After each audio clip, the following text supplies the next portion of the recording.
Hello नमस्कार दोस्तों, welcome back my YouTube channel law with Ronit. दोस्तों आप सभी का हमारे इस यूट्यूब चैनल पे स्वागत है।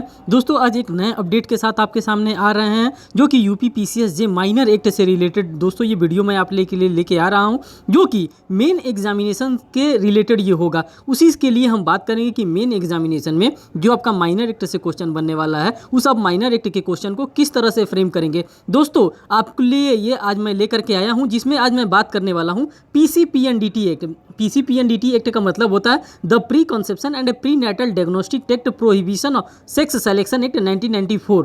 मीन्स कि ये जो एक्ट लाया गया था, जो 9 एक्ट शामिल किया गया था, उसी में ये एक्ट ये भी शामिल किया गया था जिसको हिंदी में कहा जाता है गर्भधारण पूर्व और प्रसव पूर्व निदान लिंग चयन प्रतिषेध अधिनियम 1994। इसी के बारे में आज मेन सेंट्रिक होकर के आज हम बात करेंगे कि कौन कौन सा एग्जामिनेशन में आपके क्वेश्चन बनने वाला है। दोस्तों सबसे पहले आपके लिए मैं होली का बधाई देना चाहता हूं आप सभी लोगों के लिए, क्योंकि आज होली है और आज होली के दिन ही मैं आप लोगों के लिए सेशन लेकर के आ रहा हूं। दोस्तों हम लोग लॉ पढ़ रहे हैं और हम लोग साथ साथ एडवोकेट भी हैं, इसीलिए आज मैं एडवोकेट के बैंड वाला ही होली का कलर मैं आप लोगों के लेकर आया हूं। दोस्तों आप लोग अपने त्यौहार को अच्छे से इंजॉय करिए और उसी के साथ साथ अपने पढ़ाई को भी साथ में जारी रखिए जिससे कि आपका जो है सिलेक्शन हो सके। देखिए दोस्तों, जब हम pre conception and prenatal diagnostic techniques के बारे में हम पढ़ते हैं जो कि 1994 का हमारा एक्ट है। दोस्तों ये एक्ट जो है इसको हम लोग शॉर्ट नाम से भी जानते हैं और मैं बार बार अब आपको शॉर्ट नेम से ही बताऊंगा जिसको हम लोग पीसीपीएनडीटी एक्ट के नाम से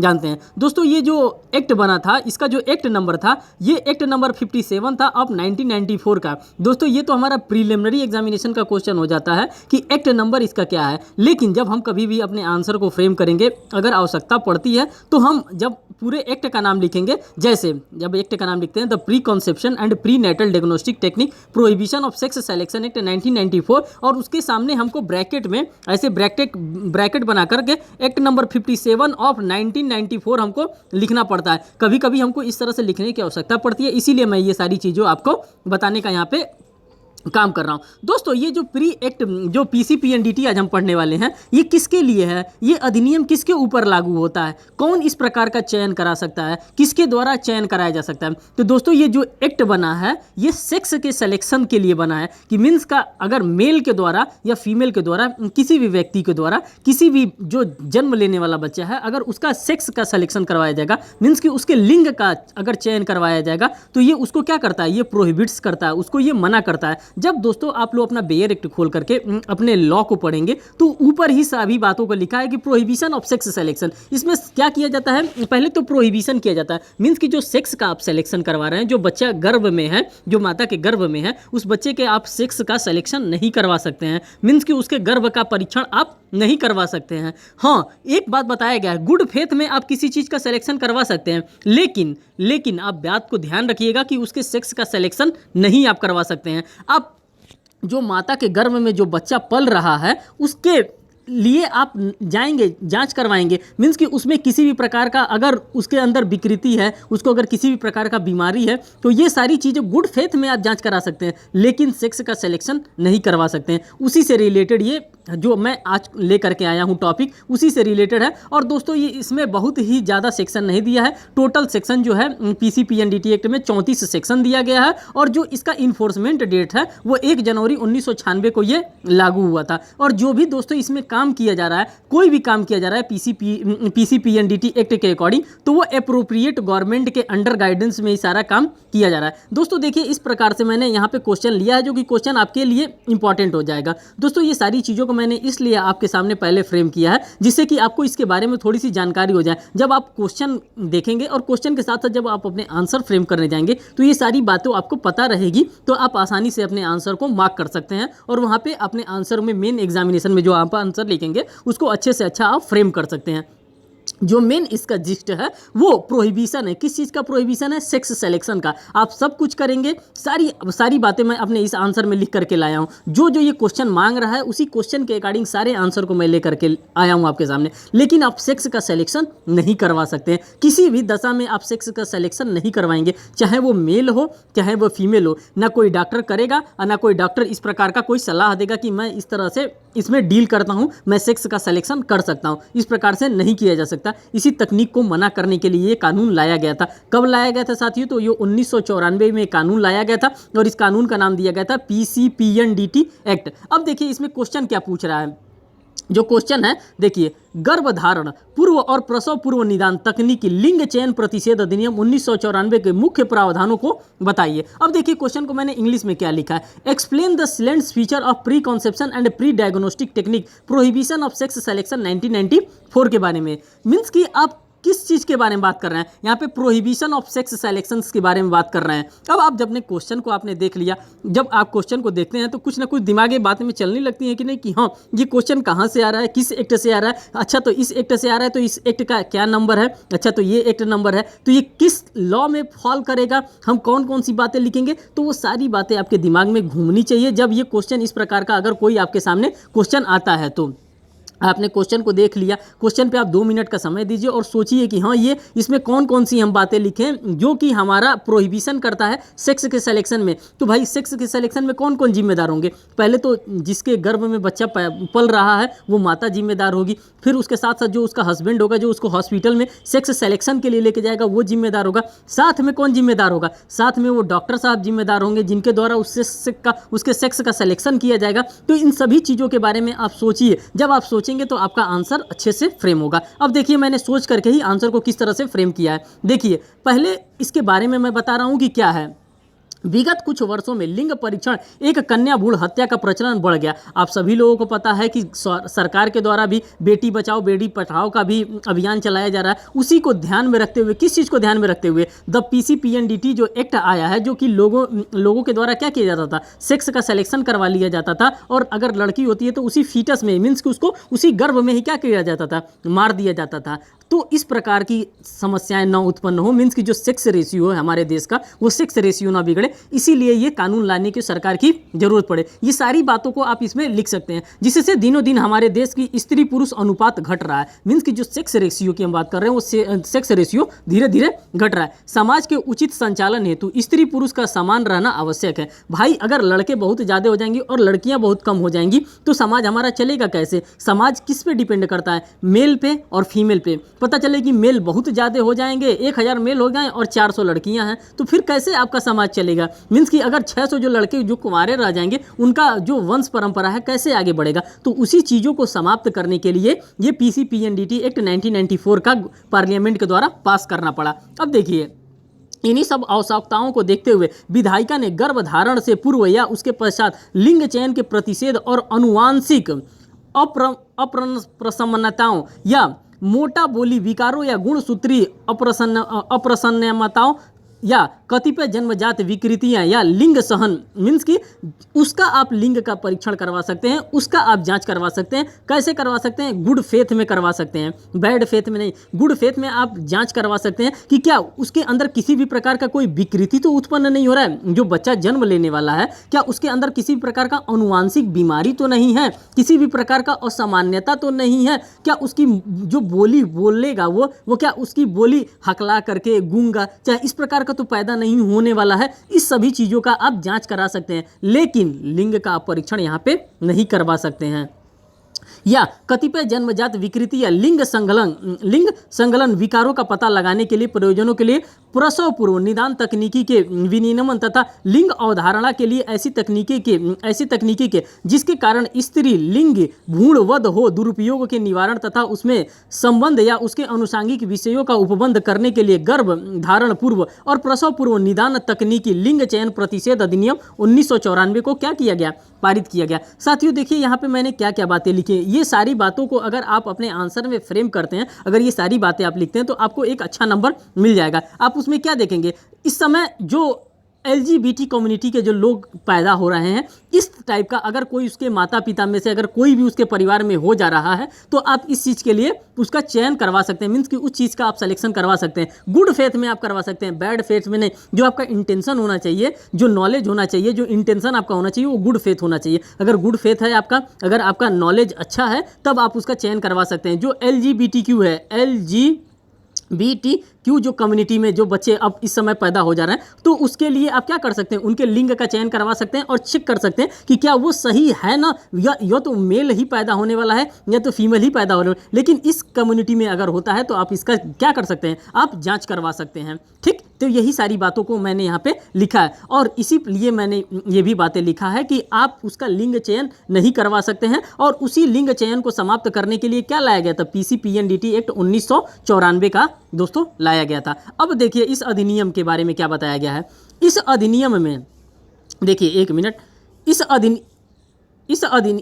एक मिनट हाँ, इस अधिनियम में कुल 8 अध्याय एवं 34 धाराएं हैं। आपको ये बातें पता होनी चाहिए कि मीन्स इसमें टोटल 8 चैप्टर है और 34 धाराएं। ये बातें मैंने आपको पहले ही बता दिया था कि 34 धाराएं इसमें बताया गया। इस अधिनियम में कतिपय कुछ प्रमुख बात निम्नलिखित है, जो इसमें के इंपॉर्टेंट टर्मिनोलॉजीज हैं। उन सभी टर्मिनोलॉजीज को मैं यहाँ पर आपके लिए लिख करके लाया हूँ, जो कि आपके आंसर के लिए इंपॉर्टेंट हो जाएगा। देखिए इस अधिनियम की धारा 3 को, जो धारा 3 को है और धारा 3 ख है, ये आपके लिए इंपॉर्टेंट हो जाता है। जब पीसीपीएनडीटी एक्ट हम लोग साथियों पढ़ते हैं तो सेक्शन नंबर 1 में तो short title extend and commencement के बारे में बताया जाता है, और रहा सवाल सेक्शन नंबर 2 का, तो जब आप सेक्शन नंबर 2 भी किसी चीज का पढ़ते हैं, कोई भी आप लॉ पढ़ रहे हैं, अधिकांश लॉ में वहाँ पे डेफिनेशन क्लॉजेस के बारे में बताया जाता है। अगर हम टीपी एक्ट को छोड़ देते हैं, टीपी एक्ट में सेक्शन 3 में इंटरप्रिटेशन क्लॉजेस को बताया जाता है, लेकिन इसके ये अपवाद देखो जा रहा है कि उसमें इंटरप्रिटेशन क्लॉजेस को बताया जाता है टीपी एक्ट में। लेकिन अगर हम मेजरली हम बात करें, मीन्स की जनरली अगर हम बात करें, तो सेक्शन 2 में हमको देखने को मिलता है कि हमारा डेफिनेशन क्लॉजेस पूरा आता है। लेकिन जब हम बात कर रहे हैं यहाँ पे सेक्शन नंबर 3 की बात कर रहे हैं, वो भी सेक्शन नंबर 3 में कौन कौन से सेक्शन को, सेक्शन नंबर 3 में क और सेक्शन नंबर 3 में ख। तो आपको ये भी तो जानना होगा कि सेक्शन नंबर 3 में क्या दिया है। तो जी हाँ दोस्तों, मैं आपको बताना चाहता हूँ, रेगुलेशंस के बारे में दिया है। किसके रेगुलेशंस के बारे में दिया है, जो जेनेटिक्स काउंसलिंग सेंटर्स होते हैं और जो जेनेटिक्स लैबोरेटरीज होती हैं और जो जेनेटिक्स क्लिनिक्स होती हैं, उन्हीं के बारे में सेक्शन नंबर 3 में डिफाइन किया हुआ है। ये 3 चीज़ों के बारे में वहाँ पे डिफाइन किया गया है। लेकिन जब हमारा क्वेश्चन में जब हम आंसर फ्रेम करते हैं, तो हमारा जो मेन पार्ट होता है वो हमारा सेक्शन नंबर कौन सा होता है, सेक्शन नंबर 3 का क होता है। सेक्शन नंबर 3 में साथियों क्या बताया गया है, यहाँ पे बताया गया है साफ साफ prohibition of sex selection, prohibition of sex selection. यहाँ पे सेक्स का आप सेलेक्शन करने से क्या कर रहे हैं, मना करने के लिए बारे में बताया गया। किसमें बताया गया, जब हम पीसीपीएनडीटी एक्ट पढ़ेंगे तो उसके सेक्शन नंबर 3A में प्रोहिबिशन ऑफ सेक्स सेलेक्शंस के बारे में बताया गया कि आप किसी भी दशा में उसके जो फीटस में, जो गर्भ में बच्चा पल रहा है, उसके सेक्स का आप सिलेक्शन नहीं करेंगे।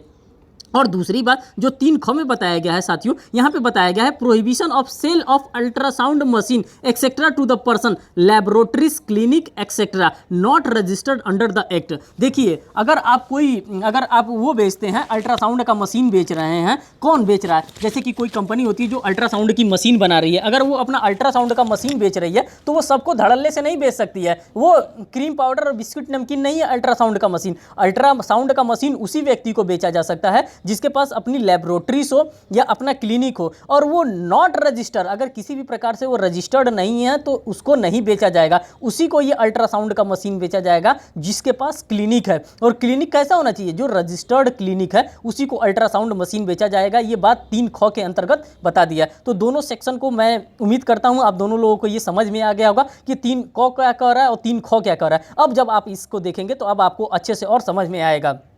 देखिए इस अधिनियम की धारा 3 क और 3 ख के अंतर्गत क्रमशः लिंग चयन पर प्रतिषेध एवं ऐसे व्यक्ति प्रयोगशालाओं क्लिनिकों आदि को जो अधिनियम के अधीन रजिस्ट्रीकृत नहीं है, अगर उसने रजिस्ट्रीकृत नहीं किया है, तब देखिए अधिनियम की धारा 5 के अंतर्गत प्रसव निदान प्रक्रिया करने वाले व्यक्ति को लिंग की सूचना देने के प्रतिषेध किया गया है। और इसी के साथ साथ जब आप सेक्शन नंबर 5 पढ़ेंगे साथियों, तो सेक्शन नंबर 5 में भी आपको यही चीज़ मिल रहा है। इसमें क्या मिल रहा है, रिटेन कंसेंट होना चाहिए। किसका, सेक्शन नंबर 5 की जब हम बात कर रहे हैं, यहाँ पे सेक्शन नंबर 5 की हम बात कर रहे हैं, तो इसमें कर रहा है रिटन कंसेंट होना चाहिए। किसका, जो प्रेग्नेंट वुमेन है, and prohibition of communication of the sex of the foetus, जो गर्भ में बच्चा पल रहा है, अगर वो महिला भी कंसेंट दे रही है फिर भी आप क्या कर सकते हैं, वहाँ पे उसके लिंग के बारे में आप जांच करके नहीं बताएंगे। देखिए हिंदी में भी ये टर्मिनोलॉजी सेक्शन 5 का मैं आपको बता दे रहा हूँ। गर्भवती स्त्री जो होती है, लिखित सहमति और भ्रूण के लिंग संसूचना के प्रतिषेध के बारे में यहाँ पे बताया जा रहा है। मीन्स कि जो फीटस में, उसके गर्भ में जो बच्चा पल रहा है,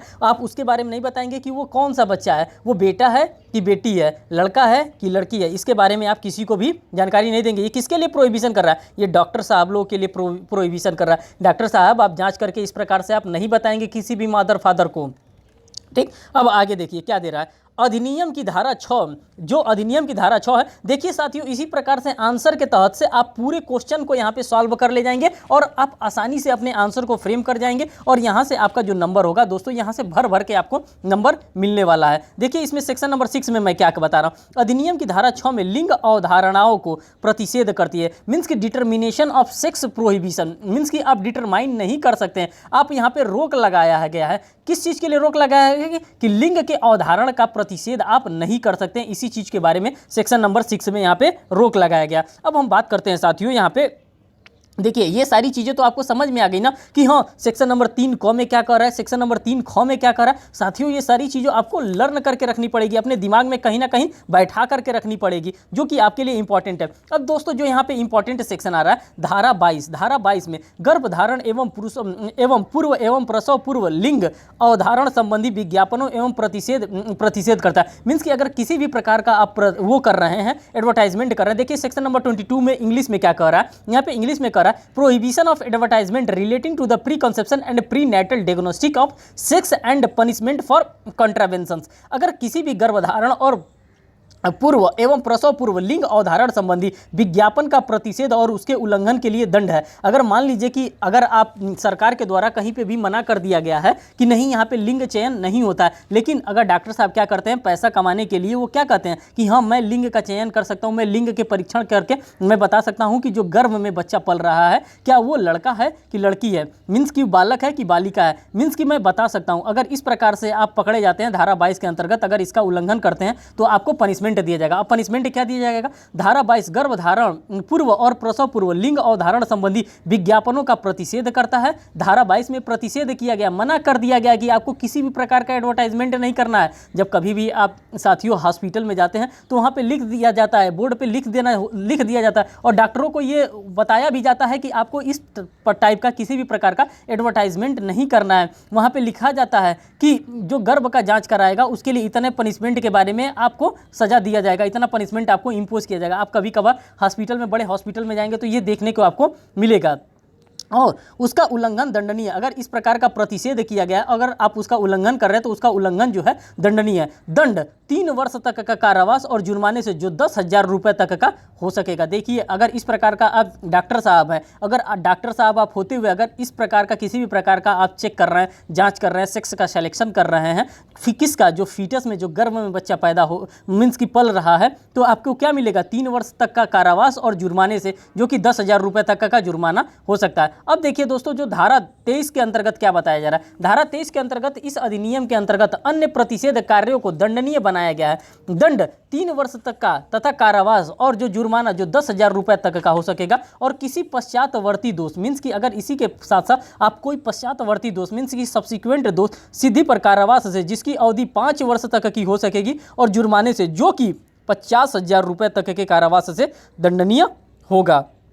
अगर पहली बार आप कर रहे हैं तो 3 साल के लिए और 10,000 रुपये जा रहा है, 3 साल और 10 के आपका जा रहा है। अगर आप सब्सिक्वेंट कर रहे हैं तो यहाँ पे कितना जा रहा है, 5 वर्ष के लिए आप जा रहे हैं और यहाँ पे जो दंड है वो कितना जा रहा है, यहाँ पे 50 के आपका दंड लगेगा। तो ये रहा पूरा आपका कहानी जो क्वेश्चन पूछ रहा था। क्वेश्चन मैं आपको एक बार फिर से यहाँ पे दिखा दे रहा हूँ। देखिए साथियों क्वेश्चन में आपका क्या पूछा गया था, मैं कहाँ से कहाँ तक आपको लेकर के गया हूँ। गर्भधारण पूर्व एवं प्रसव पूर्व निदान तकनीकी लिंग चयन प्रतिषेध अधिनियम 1994 के जो मुख्य प्रावधान थे, सारे मुख्य प्रावधानों को मैंने यहाँ पे कोट किया। मुख्य प्रावधान में क्या क्या मैंने लिया है, सबसे तो पहले मैंने सेक्शन नंबर 3 लिया है, सेक्शन नंबर 3 का क लिया है, फिर सेक्शन नंबर 3 का ख यहाँ पे मैंने लिया, ये चीज़ें मैंने आपको बता दिया। फिर सेक्शन नंबर 5 लिया है, फिर सेक्शन नंबर 22 मैंने लिया है, फिर सेक्शन नंबर 23 को यहाँ पे लिया। इतना ही आपका मेन प्रोविज़न है और इसी प्रोविजंस को आप ध्यान में रख करके मीन्स की जो क्वेश्चन पूछा जा रहा है उसी के अकॉर्डिंग आप यहाँ पे आंसर फ्रेम कर सकते हैं। यहाँ पे मुख्य प्रावधानों को पूछा है तो हमें जितने मुख्य प्रावधान थे पीसीपीएनडीटी एक्ट के, पीसीपीएनडीटी एक्ट के, उस सभी पीसीपीएनडीटी एक्ट के जो मुख्य प्रावधान थे उन सभी मुख्य प्रावधानों को मैंने यहाँ पे रखने का कोशिश किया। साथियों अब यहाँ पे नेक्स्ट क्वेश्चन देखते हैं कि नेक्स्ट क्वेश्चन क्या बनता है। देखिए जब आप नेक्स्ट क्वेश्चन पे आएंगे तो नेक्स्ट क्वेश्चन मैंने ये लिया है, गर्भ का चिकित्सीय समापन समापन अधिनियम 1971 के मुख्य प्रावधानों को बताइए। जो गर्भ का चिकित्सीय समापन अधिनियम है जो कि एमटीपी एक्ट में आ जाता है, तो वो उसके बारे में यहाँ पे मैंने बताने का प्रयास किया। अब देखिए, अगर इस प्रकार से कोई गर्भ का समापन कर रहा है, ये एमटीपी एक्ट का है, medical termination of pregnancy act, लेकिन इसको भी इसी में शामिल किया जाता है। अब ये एमटीपी एक्ट से आपका एक अलग क्वेश्चन बनेगा, लेकिन इस क्वेश्चन को मैंने यहाँ पे भी रखा है। अब देखिए ये क्वेश्चन क्या कर रहा है। जब एमटीपी एक्ट के बारे में आप पढ़ते हैं, medical termination of pregnancy act, ये भी आपके 9 माइनर एक्ट में जो डाला गया है उसी का ये एक पार्ट है। देखिए, गर्भ का समापन भारतीय दंड संहिता की धाराएं, धारा 312, 313 और 314 के अंतर्गत दंडनीय है। कभी भी साथियों आप पढ़ते होंगे, जब हम लोग चैप्टर नंबर 16 पढ़ते हैं, किसका, जब आईपीसी का चैप्टर नंबर 16 पढ़ते हैं, ऑफेंसेस अगेंस्ट ह्यूमन बॉडी की बात करते हैं, तो ये स्टार्ट कहाँ से होता है, 299 से लेकर के 377 तक स्टार्ट होता है। दोस्तों 299 से लेकर के 377 के बीच ये चैप्टर नंबर 16 हमारा फॉल करता है आईपीसी का। यहीं पे हमारा जब हम आ जाते हैं 299 में culpable homicide not amounting to murder, 300 में मर्डर वगैरह के बारे में पूरा बताया गया है, तो इसका पूरा लिस्ट दिया गया है। और जब वहीं पर आप पहुँचते हैं तो 310 में दोस्तों ठग दिया है, सेक्शन नंबर 310 में आप पहुंचते हैं तो वहाँ पे ठग दिया है। ठग के बाद उसके पनिशमेंट को दिया, उसके बाद से 312 में आपका कॉजिंग मिसकैरेज वगैरह के बारे में डिफाइन किया गया। तो वही दोस्तों वहीं पे मैं आपको लाना चाहता था, मैं वहीं पे आपको ला दिया। 312 में मिसकैरेज वगैरह के बारे में डिफाइन किया गया, उसी के बारे में ये एमटीपी एक्ट बता रहा है। परंतु कुछ परिस्थितियाँ ऐसी होती हैं जिनमें गर्भ का पारित करना आवश्यक होता है। इन्हीं आवश्यकताओं को ध्यान में रखते हुए विधायिका ने कतिपय गर्भ के रजिस्ट्रीकृत चिकित्सिका व्यवसायियों द्वारा समापन का और उसके संबंध अनुषंगिक विषयों का उपबंध करने के लिए गर्भ का चिकित्सीय समापन अधिनियम 1971 को क्या किया गया था, पारित किया गया था। इन्हीं सभी बातों को ध्यान में रखते हुए मीन्स की आईपीसी में तो इसके पनिशमेंट के बारे में बताया ही गया था ऑलरेडी मिसकैरेज के, लेकिन गवर्नमेंट को लगा, पार्लियामेंट को लगा कि नहीं इसके ऊपर एक अलग से कानून होना चाहिए। तो गवर्नमेंट इन सभी चीज़ों को देख करके एक कानून बनाया जिसको कि हम लोग एमटीपी एक्ट के नाम से जानते हैं, medical termination of pregnancy act, जो कि 1971 का अधिनियम है और उसी अधिनियम के बारे में यहाँ पे बात किया जा रहा है। दोस्तों अगर हम इस एक्ट की बात करते हैं, जो एमटीपी एक्ट की बात अगर हम करते हैं, तो कुल इसमें 8 धाराएं दिया हुआ है। बहुत छोटा सा एक्ट है दोस्तों एमटीपी एक्ट, इसमें टोटल 8 धाराएं दिया हैं, जिनमें मुख्य रूप से जो इसमें धारा है, धारा 3 है, धारा 4 है और धारा 5 है। यही धारा जो है एमटीपी एक्ट का महत्वपूर्ण है। इसी धारा में सारी बातें आपको देखने के लिए मिल जाएगी। जब दोस्तों हम लोग एमटीपी एक्ट की बात करते हैं, medical termination of pregnancy act, तो ये एक्ट इतना छोटा है कि इसमें आप देख लीजिए कि सिर्फ और सिर्फ 8 धारा ही हैं और 8 धारा में सारी बातों को यहाँ पे करके बता दिया गया, लिख करके बता दिया गया। और जो मैं आपको यहाँ पे बता देना चाहता हूँ साथियों, यहाँ पे सिर्फ 3 धारा ही आपके लिए इंपॉर्टेंट है, जो कि धारा नंबर 5 है, धारा नंबर पहले तो 3 और 4 और 5, यही 3 धारा आपके लिए इंपॉर्टेंट है। अब देखिए इसमें आगे मैंने क्या लिखा है। अब दोस्तों इसको आपको समझाना थोड़ा सा ज़रूरी होता है। अगर आपको मैं नहीं समझाऊंगा, जब आप एग्जामिनेशन में बैठ जाएंगे, जब आप अपने आंसर को फ्रेम करने लगेंगे, तो आपको थोड़ी सी समस्या आने लगेगी। उसी के लिए ये सारी चीज़ों को मैं यहाँ पर बता रहा हूँ। अब देखिए धारा 3 में यह बताया गया है कि गर्भ का रजिस्ट्रीकृत, जो गर्भ होता है उसका रजिस्ट्रीकृत चिकित्सीय व्यवसायी द्वारा किन परिस्थितियों में समापन किया जा सकता है। अगर मान लीजिए कि कोई महिला है जिसके गर्भ को समाप्त करने की अगर अत्यधिक जरूरत पड़ जाती है, तो उसके गर्भ को कौन समाप्त कर सकता है। कोई रोड पे चलता हुआ आदमी तो किसी के गर्भ को समाप्त नहीं कर सकता। कोई ऐसा क्लिनिक तो समाप्त इसको कर नहीं सकता है जिसको इसके बारे में पता ही ना हो। सिर्फ क्लिनिक खोल देने से ही तो वो गर्भ को समाप्त तो कर नहीं सकता, उसके पास इतनी अथॉरिटी तो आ नहीं सकती है। तो ये सारी बातें हमको देखने के लिए कहाँ मिलती है दोस्तों, जब हम लोग एमटीपी एक्ट पढ़ते हैं, the medical termination of pregnancy act, तो इसके सेक्शन नंबर 3 में हम लोग पहुंचते हैं और सेक्शन नंबर 3 में ये सारी बातों को बताया गया। दोस्तों ये एक्ट ऐसा है, ये अपने आप में पूर्ण एक्ट नहीं है। कौन सा act, the medical termination of pregnancy act 1970 act का, 1971 का। इसको अगर हमको पढ़ना होता है तो इसके साथ साथ हमें आईपीसी को लेकर के चलना होता है। जब तक हम आईपीसी को साथ में नहीं लेकर के चलेंगे तब तक ये एक्ट आपको समझ में आने वाला नहीं है और ये एक्ट अपने आप में पूर्ण नहीं है। देखिए इसमें क्या कह रहा है, धारा 4 वो स्थान बताता है जहां गर्भधारण को समाप्त किया जा सकता है। धारा 3 में बताया जा रहा है कि कौन समाप्त कर सकता है और धारा 4 में बताया जा रहा है कि गर्भ जो धारण किया गया कहाँ पे समाप्त कराया जा सकता है, मीन्स कि किस हॉस्पिटल में जाकर के अगर जरूरत पड़ रही है तो गर्भ को समाप्त कराया जा सकता है। जबकि धारा 5 यह बताता है कि धारा 3 और 4 कब लागू न होंगे। धारा 5 इन दोनों को क्वालिफाइज करने का काम करता है। तो ये बात मैं उम्मीद करता हूँ एमटीपी एक्ट का आपको ये जो मैंने धारा 3 की बातें जो बताई हैं, जो धारा 4 की मैंने बातें बताई हैं, वो बातें आपको समझ में आ गई हैं। मैं उम्मीद करता हूँ कि आपने इस एक्ट को 1-2 बार जरूर पढ़ा होगा अपने प्रिलिमिनरी एग्जामिनेशन के लिए। मैं आपको यहाँ पे सिर्फ और सिर्फ पॉलिश कर रहा हूँ जिससे कि आपको आपका जो माइंड है वो रिफ्रेश रहेगा, और माइंड जैसे ही रिफ्रेश रहेगा आप अपने आंसर को अच्छा से अच्छा फ्रेम करके आएंगे मेन एग्जामिनेशन में। अब देखिए धारा 3 के जो मुख्य प्रावधान है निम्नलिखित है। अब धारा 3 के कौन कौन से प्रावधान है साथियों जो कि आपके लिए अच्छा है, निम्नलिखित है। भारतीय दंड संहिता में किसी बात के होते हुए भी यदि कोई गर्भ किसी रजिस्ट्रीकृत चिकित्सा व्यवसायी द्वारा इस संहिता में दी गई परिस्थितियों के अनुसार समाप्त किया जाता है तो ऐसे समापन अपराधी नहीं होगा। धारा 3 के क्लॉज 1 में बताया जा रहा है, अगर भारतीय दंड संहिता में अगर लग रहा है कि अगर रजिस्ट्रीकृत व्यवसायी के द्वारा किसी भी फीटस को, किसी भी मां के गर्भ को समाप्त किया जा रहा है तो यहां पे उसको पनिश नहीं किया जाएगा। कब नहीं पनिश किया जाएगा, तो इसके लिए कुछ कंडीशंस बताई गई हैं कि किस कंडीशंस में अगर मान लीजिए कि एमटीपी करना पड़ रहा है, मीन्स की टर्मिनेशन करना पड़ रहा है किसी भी प्रेगनेंसी को, तो कब उसको अपराध की श्रेणी में नहीं माना जाएगा। दूसरी बात यहाँ पे कह रहा है गर्भ का समापन निम्नलिखित परिस्थितियों में किया जा सकता है। कौन कौन सी परिस्थिति है जिसमें कि आप गर्भ का समापन कर सकते हैं किसी भी महिला का? उपधारा 4 के उपबंधों के अधीन रहते हुए कर सकते हैं। किसके? उपधारा जो 4 दिया है तो उसी के अधीन रहते हुए हम कर सकते हैं। कहाँ पे कर सकते हैं, कैसे कर सकते हैं? जहाँ गर्भ 12 सप्ताह से अधिक का ना हो। कब आप मेडिकल टर्मिनेंसी या प्रेगनेंसी एक्ट किसी महिला के ऊपर लगा सकते हैं? कब उसका जो फीटस है मीन्स कि उसका गर्भ है, उसका गर्भ आप गिरा सकते हैं, मीन्स कि गर्भ को खाली कर सकते हैं, मीन्स कि जो प्रेगनेंसी है उसकी प्रेगनेंसी को आप डिसॉल्व कर सकते हैं, मीन्स कि उसके प्रेगनेंसी को आप टर्मिनेट कर सकते हैं। कब कर सकते हैं? वहाँ यदि चिकित्सा व्यवसायी ने, अगर कब कर सकते हैं आप? 12 सप्ताह से अधिक होने पर नहीं कर सकते, 12 सप्ताह से अगर कम है तभी आप कर सकते हैं। दूसरी बात क्या कर रहा है, जहाँ गर्भ 12 सप्ताह से अधिक का हो किंतु 20 सप्ताह से अधिक का ना हो। अगर यहाँ पे क्लॉज दे दिया अगर 12 सप्ताह से अधिक लेकिन 20 सप्ताह से अधिक का ना हो, वहां 2 से कम रजिस्ट्रीकृत चिकित्सा व्यवसायियों से सद्भावनापूर्वक यह राय कायम की हो कि मीन्स की जो यहाँ पे बात बताई जा रही है कि अगर इस प्रकार से किसी का भी टर्मिनेशन करना है किसी की प्रेगनेंसी का, तो वहाँ पे क्या करना पड़ेगा? जो रजिस्टर्ड जो मेडिकल प्रैक्टिशनर है, जो 2 रजिस्टर्ड मेडिकल प्रैक्टिशनर हैं, उन सबों से क्या लेना पड़ेगा? पहला गुड फेथ में यहाँ पे राय लेना पड़ेगा कि क्या इस प्रकार से अगर हम उसके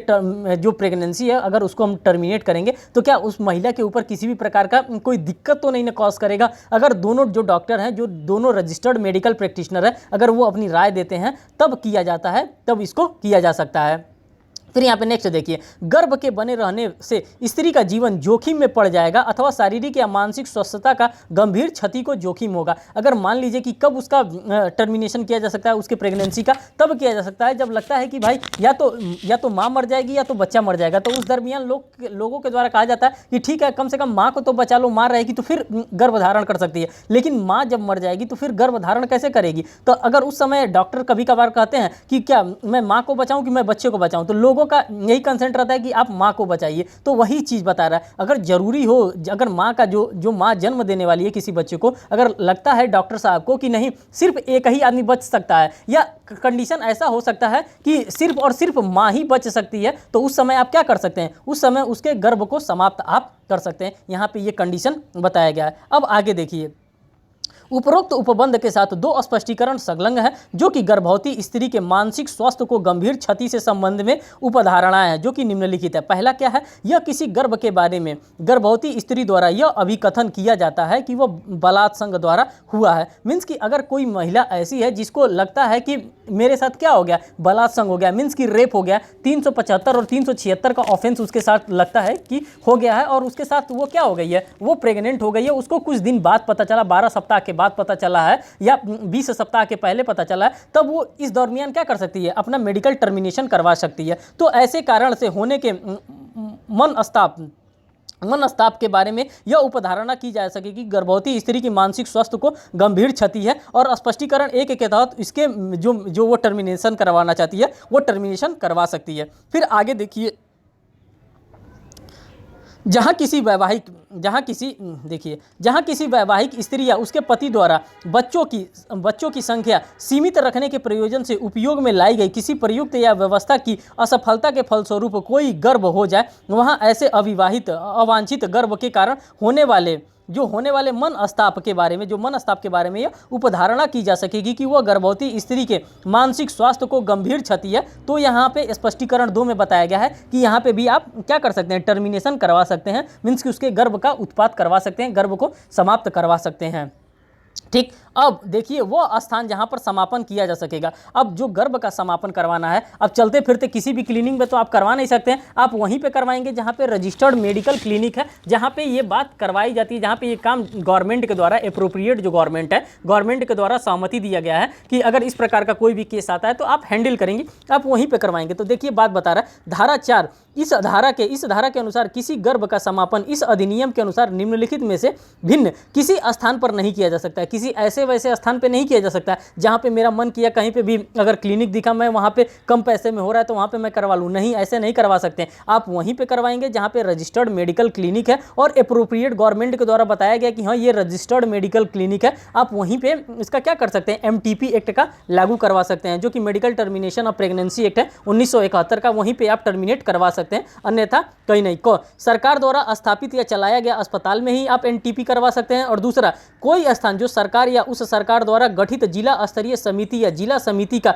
अध्यक्ष, मुख्य चिकित्सा अधिकारी या जिला स्वास्थ्य अधिकारी या इस अधिनियम के प्रयोजन के तत्समय अनुमोदित हो। मीन्स कि जहाँ पे बताया गया है, जो स्थान बताया गया है, आप वहीं पे क्या करवा सकते हैं, गर्भ का चिकित्सीय समापन करवा सकते हैं। इसके अलावा आप कहीं पे भी जाकर के गर्भ का चिकित्सीय समापन आप नहीं करवा सकते हैं। और अगर आपको लगता है कि कहीं आप इधर उधर करवा रहे हैं तो उसके लिए आपको क्या किया जाएगा, उसके लिए आपको दंड भी दिया जाएगा। कुछ परिस्थितियों में न्यूनतम एवं अधिकतम दंड का निर्धारण किया गया है। कुछ लोग होते हैं जो कि ये सारी बातों को जानते हैं कि हाँ अगर हम इस प्रकार से यहाँ पे अगर हम यहाँ उसका टर्मिनेशन करवाते हैं तो उस महिला को क्या हो सकता है, क्षति हो सकता है, वो महिला मर भी सकती है। उसके लिए कुछ लोग ऐसे लोग होते हैं जो ये इस प्रकार का काम करते हैं, उनको पता भी होता है कि नहीं वहाँ पर वो डॉक्टर रजिस्टर्ड नहीं, वो मेडिकल प्रैक्टिशनर जो है अच्छा नहीं है, लेकिन फिर भी करवाते हैं। तो इसके लिए क्या है, सरकार के द्वारा सस्ती, मीन्स की जो पार्लियामेंट है उसके द्वारा पनिशमेंट के बारे में भी यहाँ पे बताया गया। अब देखिए कौन कौन सा पनिशमेंट उनके ऊपर नियुक्त किया जा सकता है। धारा 5 सब क्लॉज 2, धारा 5 सब क्लॉज 3, धारा 5 सब क्लॉज 4, इन धाराओं के अनुसार क्रमशः और रजिस्ट्रीकृत चिकित्सीय व्यवसायी द्वारा गर्भ का समापन उस स्थान से भिन्न स्थान पर, गर्भ का समापन जो धारा 4 में वर्णित स्थान से भिन्न है वहाँ, और उस स्थान का स्वामी जो धारा 4 ख में अनुमोदित स्थान से भिन्न है के दोषी पाए जाने पर ऐसी अवधि के कारावास से जो 2 वर्ष से कम का नहीं होगा किंतु 7 वर्ष तक का हो सकेगा, कठोर कारावास से दंडित किया जाएगा। अगर किसी भी व्यक्ति को पता है कि मेरे घर में चाहे मेरे दुकान में इस प्रकार का कार्य हो रहा है, अगर वो व्यक्ति इस प्रकार का कार्य में संलिप्त है और चाहे जो मेडिकल रजिस्टर्ड जो डॉक्टर है जो कि रजिस्टर्ड नहीं है मेडिकल प्रैक्टिशनर, अगर वो करता है तो उसके लिए इस प्रकार का दंड इम्पोज किया जाएगा। तो दोस्तों मैं उम्मीद करता हूं MTP से जो भी आपका क्वेश्चन होगा वो MTP का क्वेश्चन आप यहां पे अच्छे से सॉल्व कर सकते हैं। तो दोस्तों मैंने 2 एक्ट से रिलेटेड दोनों मैंने आंसर आपके सामने लेकर के आया, ये दोनों आंसर मैंने आपको आसानी से करवा दिया। और आज ये होली के फेस्टिवल पे ही मैंने ये पहल स्टार्ट किया है और होली के फेस्टिवल पे ही मैंने आपको ये करा दिया।